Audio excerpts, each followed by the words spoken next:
আমাৰ middle class ফেমিলিবোৰৰ আসল প্ৰব্লেমে হৈছে উপাৰ্জন কম কিন্তু খৰচ যথেষ্ট বেছি আৰু যদি খৰচ বেছি হয় তেন্তে সেভিংস কৰাটো আমাৰ বাবে টান হৈ পৰে। গতিকে এই ক্ষেত্ৰত খৰচ কমাবলৈ মই কি কৰোঁ এই বিষয়ে ডিটেইলছ আলোচনা কৰিম আজিৰ এই ভিডিঅ'টোত।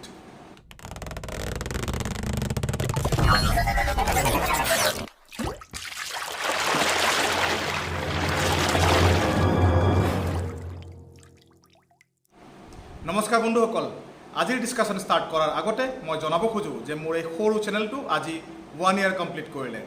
এইখিনি সম্ভৱ হৈছে একমাত্ৰ আপোনালোক সকলোৰে সহায় সহযোগিতা, মৰম আৰু আশীৰ্বাদৰ বাবে। গতিকে আপোনালোক সকলোকে মই বহুত ধন্যবাদ জনালোঁ। Thank you all for your great and continuous support. Thank you very মাছ।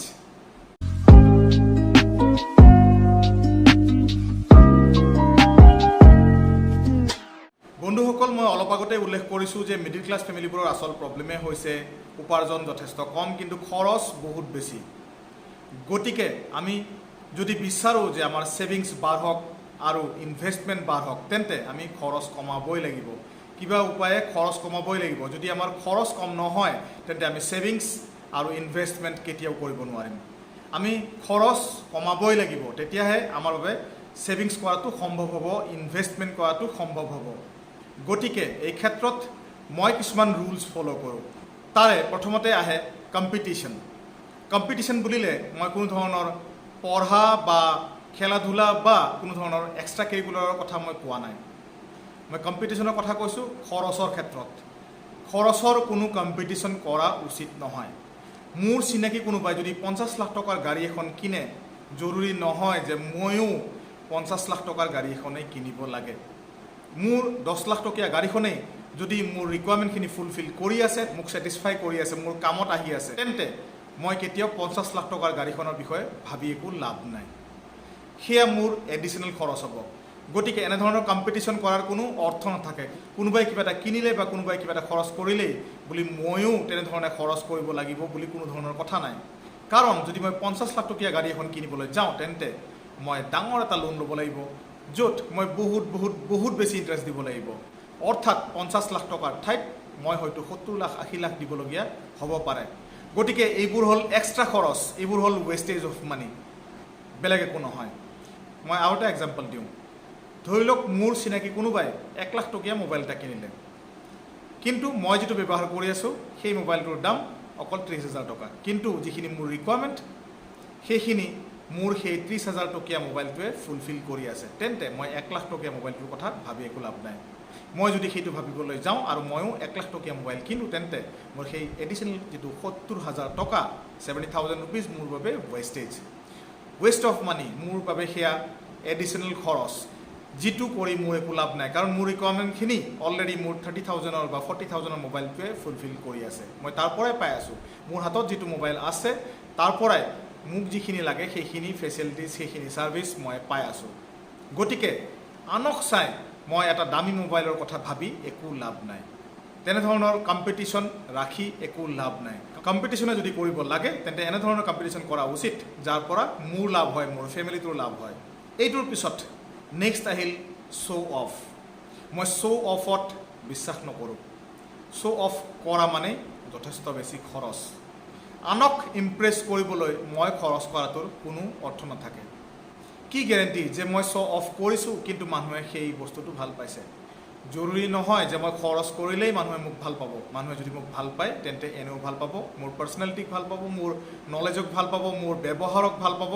কিন্তু যদি মই কাৰোবাক ইমপ্ৰেছ কৰিবলৈ মই দামী ঘড়ী কিনিছোঁ, দামী জোতা কিনিছোঁ, দামী কাপোৰ কিনিছোঁ আৰু মই ভাবিছোঁ যে সেইটোৰে অন্য কোনোবা ইমপ্ৰেছ হৈ যাব, কোনোবাই ভাল পাব, মই নিজকে ৰিচ দেখুৱাব পাৰিম, সেয়া সম্পূৰ্ণ ভুল। কাৰণ আমিহে ভাবোঁ যে আমি খৰচ কৰিছোঁ গতিকে মানুহে আমাক ভাল পাব, কিন্তু সেয়া জৰুৰী নহয়। আমি গম নাপাওঁ যে মানুহে আমাক আচলতে ভাল পাইছে নে নাই পোৱা। সন্মুখত সকলোৱে ভাল পাই দেখুৱায়, কিন্তু পিছফালে আচল কথাটো লুকাই থাকে যে তেওঁ সঁচাকৈ ভাল পাইছে নে তেওঁ ওলোটাই আনৰ আগত কৈছে যে মই শ্ব' অফ কৰিছোঁ। গতিকে মই শ্ব' অফত বিশ্বাস নকৰোঁ, শ্ব' অফ কৰোঁতে খৰচ নকৰোঁ। ইয়াৰ পিছত আহিল ধূমপান। মই ধূমপান নকৰোঁ। ধূমপান কৰাত মোৰ কোনো ধৰণৰ চখ নাই, কোনো ইণ্টাৰেষ্ট নাই। মই ভাল নাপাওঁ। জৰুৰী নহয় যে মোৰ খৰচ হ'ব বুলি মই নকৰোঁ। মই আগৰ পৰাই ভাল নাপাওঁ। চিগাৰেট খোৱা হওক বা গুটখা খোৱা হওক বা তেনেধৰণৰ কিবা পাণ বা মছলা বা তেনেধৰণৰ একো খোৱাৰ মোৰ কোনো ধৰণৰ অভ্যাস নাই। আগৰ পৰাই মোৰ অভ্যাস নাই, মই ভাল নাপাওঁ। মোৰ কোনো ধৰণৰ ইণ্টাৰেষ্ট নাই। কিন্তু যদি মই ফাইনেন্সিয়েলি সেই কথাটো ভাবোঁ তেন্তে মই লাভত আছোঁ বুলি ভাবোঁ। কাৰণ মোৰ যিখিনি চিনাকি আছে, যিয়ে স্ম'ক কৰে, যিয়ে গুটখা খায় বা তেনেধৰণৰ কিবা বস্তু খায়, মই সেইবোৰৰ নামো নাজানো, তাৰে খৰচ মই সুধিছোঁ তেওঁলোকক যে তেওঁলোকে প্ৰায় 100, 200 বা 300 টকালৈ দিনটোত খৰচ কৰে। কিছুমান এনেকুৱাও আছে যিয়ে দিনটোত 1000 টকালৈকে খৰচ কৰে। মই পাইছোঁ তেনেধৰণৰ মানুহ। হিচাপ কৰি চাওক, যদি ডেইলি এভাৰেজ খৰচ 200 বা 300 টকা হয় তেন্তে মাহটোত কিমান খৰচ হ'ল? হয়তো 6000 বা 9000 টকা। বহুত খৰচ, এটা ডাঙৰ খৰচ। গতিকে সেইখিনি মোৰ বাচি আছে, সেইখিনিৰ পৰা মই বাচি আছোঁ, সেইখিনি খৰচৰ পৰা মই ধুনীয়াকৈ বাচি আছোঁ। মোৰ যিহেতু সেই বদ অভ্যাস নাই, মই বদ অভ্যাস বুলিয়ে কৈছোঁ। কিন্তু হয়তো এনেকুৱা কিছুমান ওলাব যিয়ে এই ভিডিঅ'টো চাই মোক গালিহে দিব যে তই নকৰ নাই, আমিতো কৰিম, তই হয়তো কৃপণ, আমি নহয়। তেনেধৰণৰ হয়তো কমেণ্ট কোনোবাই দিব পাৰে, মই গম নাপাওঁ। মই জাষ্ট এক্সপেক্ট কৰিছোঁ তেনেধৰণৰ কমেণ্ট এইটো ভিডিঅ'ত আহিব পাৰে বুলি। কিন্তু মই সুখী যে মোৰ এইবোৰ হেবিট নাই। ইয়াৰ পৰা মোৰ ফিজিকেল হেল্থ ভাল হৈ আছে, মোৰ ফাইনেন্সিয়েল হেল্থো ভাল হৈ আছে। মোৰ কোনো ধৰণৰ এক্সট্ৰা খৰচ হৈ থকা নাই এইবোৰৰ নামত, এইবোৰ বদ অভ্যাসৰ নামত। তাৰপিছত আহিল বেংক চাৰ্জেছ এণ্ড পেনাল্টিজ। মই সদায় সাৱধান হওঁ যে মোৰ যিখিনি বেংক একাউণ্টছ আছে তাতে কোনো ধৰণৰ চাৰ্জেছ নালাগে। মই বহুতকে কোৱা শুনো যে একাউণ্টত চাৰ্জ লাগিল, কিবা ডিপ'জিটৰ চাৰ্জ লাগিল, কেতিয়াবা ষ্টেটমেণ্টৰ চাৰ্জ লাগিল বা কেতিয়াবা মেইনটেনেঞ্চ চাৰ্জ লাগিল। এইবোৰৰ ক্ষেত্ৰত মই সদায় সাৱধান হৈ থাকোঁ। মই আগতীয়াকৈ টাৰ্মছ এণ্ড কণ্ডিশ্যনছখিনি পঢ়ি লওঁ। যিটো ৱেলকাম কিট পাওঁ আমি একাউণ্ট এটা খোলোতে, তাতে ধুনীয়াকৈ লিখা থাকে যে আমাৰ চাৰ্জেছ ক'ত ক'ত লাগিব।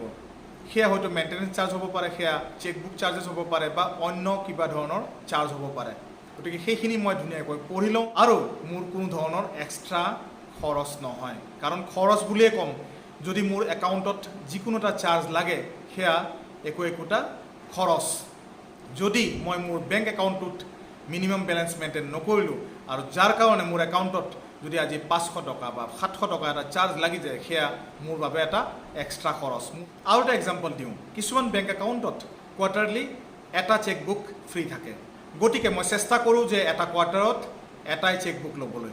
যদি মোক নেক্সট চেকবুকখন লাগে তেন্তে মই নেক্সট কোৱাৰ্টাৰত ৰিকুৱেষ্টটো দিওঁ যাতে মোৰ কোনো ধৰণৰ চাৰ্জ নালাগে। এনেকৈ যথেষ্টখিনি টকা ৱেষ্ট হোৱাৰ পৰা বাচি যায়, যথেষ্টখিনি খৰচ বাচি যায়। আজিকালিতো সকলোতে ডিজিটেল হৈ গৈছে, ডিজিটেল বেংকিং আহি গৈছে। গতিকে যদি আমি ডিজিটেল ফেচিলিটিছখিনি ব্যৱহাৰ কৰোঁ, যেনে বেংক এপ হওক বা কোনো ধৰণৰ UPI এপ হওক, তাৰ পৰা আমাৰ যথেষ্টখিনি লাভ হয়। আমি কেছত ডিল কৰিবলগীয়া নহয়। আৰু UPI আমি ইউজ কৰিলে আমাৰ যথেষ্টখিনি লাভ হয়। কিছু ক্ষেত্ৰত ডিছকাউণ্টছ পাওঁ, কিছু ক্ষেত্ৰত কেছবেকো থাকে। গতিকে আমাৰ যথেষ্টখিনি খৰচ বাচি যায়, যথেষ্টখিনি টকা ৱেষ্ট হোৱাৰ পৰা বাচি যায়। এতিয়া আহোঁ পেনাল্টিৰ কথালৈ।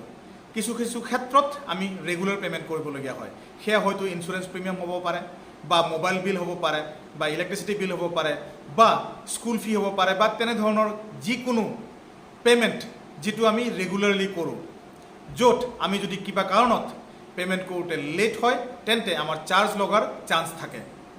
য'ত এটা ডিউ ডেট থাকে, ডিউ ডেটৰ পিছত যদি আমি পে'মেণ্ট কৰোঁ তাতে পেনাল্টি আমি ভৰিবই লাগিব। তেনে ক্ষেত্ৰত মই সদায় সাৱধান হওঁ যাতে মই সময়ত পে' কৰিব পাৰোঁ আৰু মোৰ কোনো ধৰণৰ চাৰ্জ নালাগে, কোনো ধৰণৰ পেনাল্টি নালাগে। যদি প্ৰয়োজন হয় মই ৰিমাইণ্ডাৰ দি থওঁ যাতে মই কেতিয়াও পাহৰি নাযাওঁ। স্পেচিয়েলি আজিকালিতো UPI এপবোৰ আহি গৈছে য'ত আমি ৰিমাইণ্ডাৰ্ছ দি থ'ব পাৰোঁ। যদি এই মাহৰ 7 তাৰিখে মই কিবা এটা পে'মেণ্ট কৰিছোঁ আৰু অহা মাহৰ 7 তাৰিখেও একেটাই পে'মেণ্ট কৰিবলগীয়া আছে, তেন্তে সেই UPI এপটোৱে মোক ৰিমাইণ্ডাৰ দি দিব, মোক ন'টিফিকেশ্যনত ৰিমাইণ্ডাৰ দি দিব।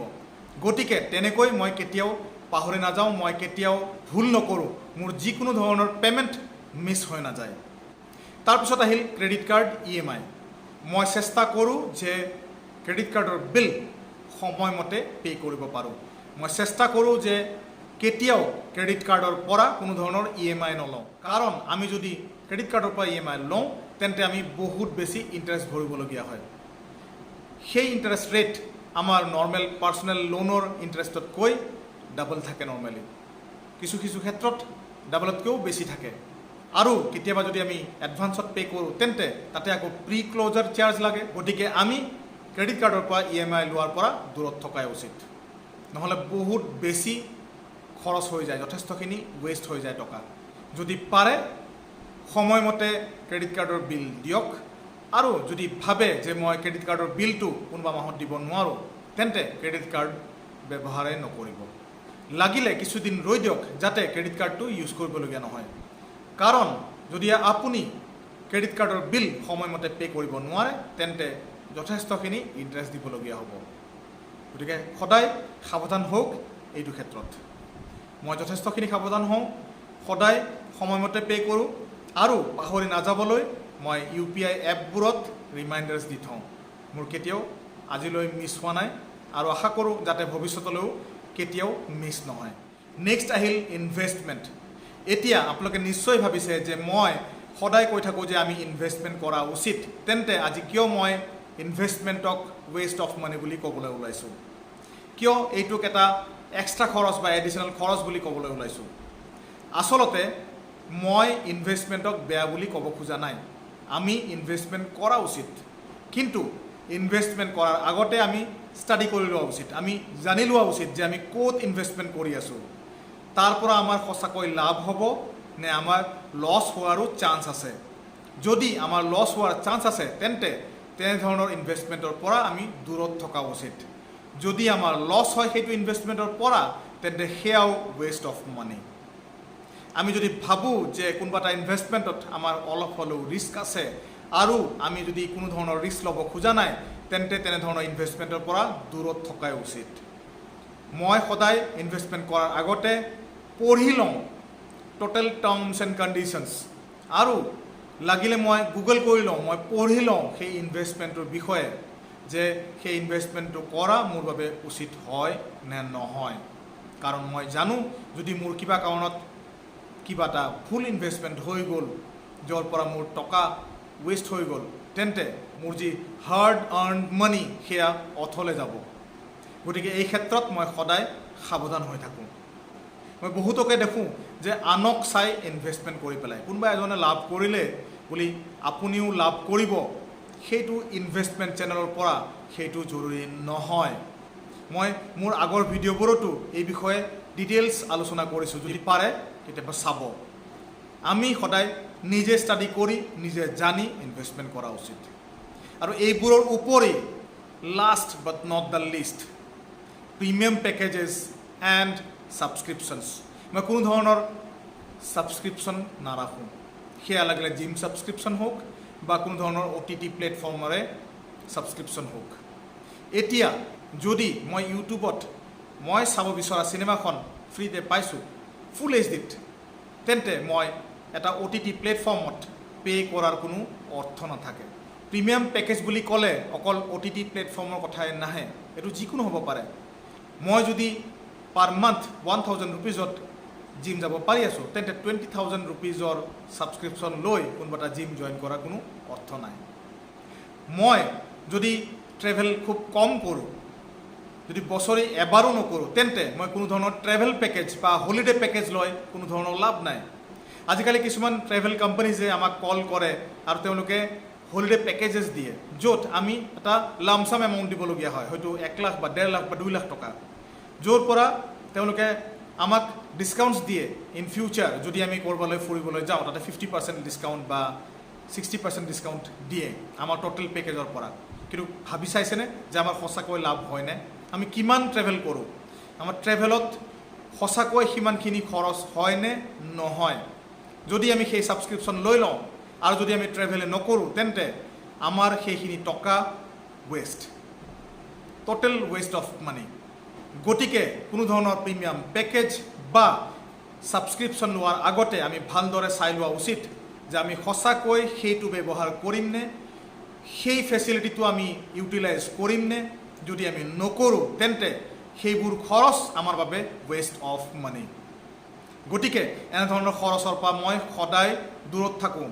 এনেধৰণৰ খৰচবোৰক মই অকল ৱেষ্ট অফ মানি বুলিয়ে ভাবোঁ।